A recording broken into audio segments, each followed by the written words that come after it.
my local shops for milk and chocolate, and Weetabix when I run out of porridge. These shops have been many things. The bike shop's the oldest. I was going to get a BSA Bantam at one point. My grandfather had one he kept for years. A lot of them were GPO bikes. I walk through this subway usually twice a day. It's been painted and divided into tracks for cycles and people. Generally, it's the merry late night run home for people coming from town of a night. Quite noisy sometimes, but I get on with it. Black Swan Terrace, better known locally as Moira's Wet Fish, was derelict for years. I remember it when it was a fish shop and a barber's shop round the corner. It's shops and flats now. I remember students living upstairs when the fish shop was derelict. One of the oldest bridges over the Sherborne, right next to what started life as an old pensioners' luncheon club. Some of the houses around here still flood if it rains heavily. It's the first turn left into Spon End proper. One of Arthur Ling's tower blocks marks the start. When I was a kid coming into town, there was a bomb site car dealer near here. Then there was the old cat lady's house who reputedly had 100 cats. They thought they might have to burn it down rather than demolish it normally, but they were able to demolish it normally in the end. The old Muck Shovel was home to Coventry 18 Plus in its day. I never thought it had closed. It had an Inglenut fireplace. Was it just the smoking ban that made the local pubs close? Over the road is the old Dyer's Arms, the local bikers club. The old railway bridge, better known as the Arches locally, has been home to many businesses over the years. There was a model shop nearby that sold balsa wood, and several old TV shops. It's almost the triumphal entrance to Spon End, a monument to Victorian railway engineering. It carries the railway line on the way from Coventry to Nuneaton and then on to Leicester. Unit 15 in the Arches Industrial Estate. I worked here for 7 years fixing old tellies. 27 years I still have dreams about it. I've forgotten whose telly belongs to who. I haven't got any money. How can I pay the rent? The number of times I heard it was the picture valve that had gone wrong. I got a surge of people wanting cheap sets every World Cup, going out to collect dead sets from all over Cov. Makes now long forgotten like Pye, Bush, Murphy, KB, Colsterbrand, is anybody? All long in the skip of history. Being self-employed was good when it was good, but when it was bad it could be really bad. The nightmare, would I be able to pay the rent at the end of the month? The velodrome here was a banked oval cycle track. It was derelict when I last saw it, glass everywhere.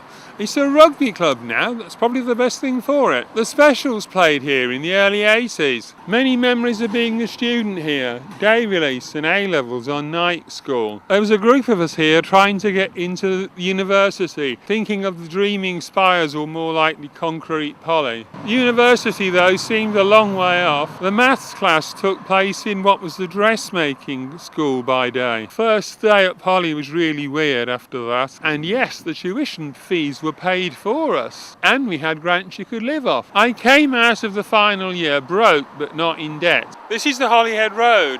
It bounds Spon End from Camden. It's home to the X1 Birmingham bus for cheap trips to Birmingham. Elvis made tanks down the road. Car bodies opposite make the London taxi.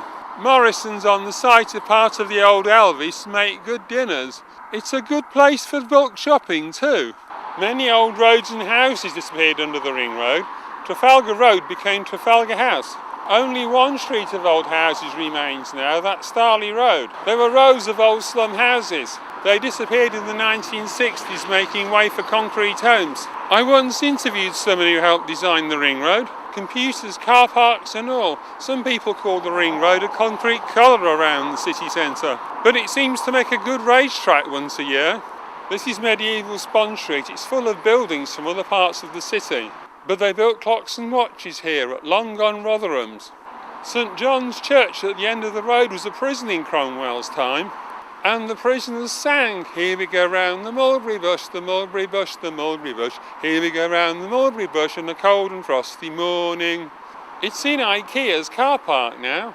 A lot of the street's food shops now. But in its time it had the GEC and the Old Rudge Cycle Works. Every dinner time and evening the workers would line up at the gate and wait for the hooters to go and then stream out of the gate.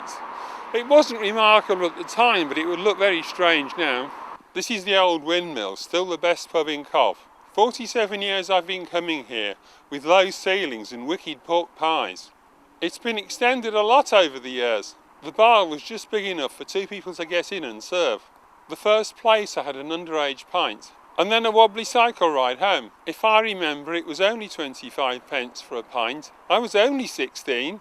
This is IKEA. It was the old flat co-op, although not as old as the co-op on Corporation Street.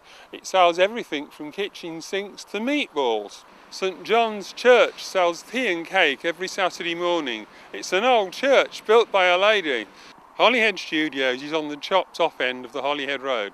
It's been a Quaker meeting house, a police station, and now it's an art studio.